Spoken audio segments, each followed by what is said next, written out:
হ্যাঁ বন্ধুরা, আসসালামু আলাইকুম। আজকের চলে আসলাম রহমাতপুর নারিকেল বাগান ছুটির দিনে। আজকের আর আবদুল্লাহকে সারান গেল না, আজকের আসবি তাই নিয়ে আসলাম। খুবই অসাধারণ একটি সুন্দর পরিবেশ, দেখার মতো, সবুজে ঘেরা, খুব সুন্দর নারিকেল সুপারির বাগান আছে, ড্রাগন গাছের বাগান আছে, বিভিন্ন পদের ফুল ফলের বাগান। খুবই সুন্দর লাগছে। স্কুল আছে, মসজিদ আছে, খুবই সুন্দর রাস্তা, ভিতরে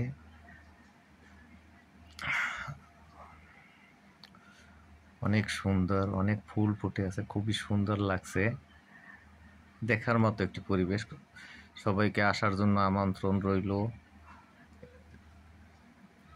অনেক দিনের ইচ্ছে ছিল জায়গাটা দেখার জন্য। আমার এখান থেকে খুব কাছে, কিন্তু যাবার মতো সময় করতে পারি নাই। আজকের আসতেই হলো, আবদুল্লাহ আসবে তাই আসতেই হলো, চলে আসলাম।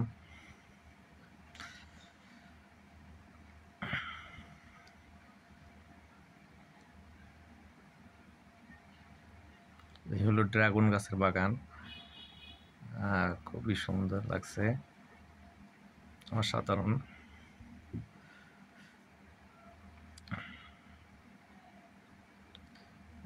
সামনে আছে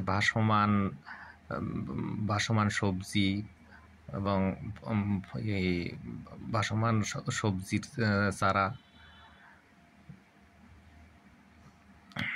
দুপাশে সুপারি গাছ, নারিকেল গাছের বাগান অনেক বড়, সম্পূর্ণ ভিডিওতে দেখাইতে পারছি না, অনেক বড়।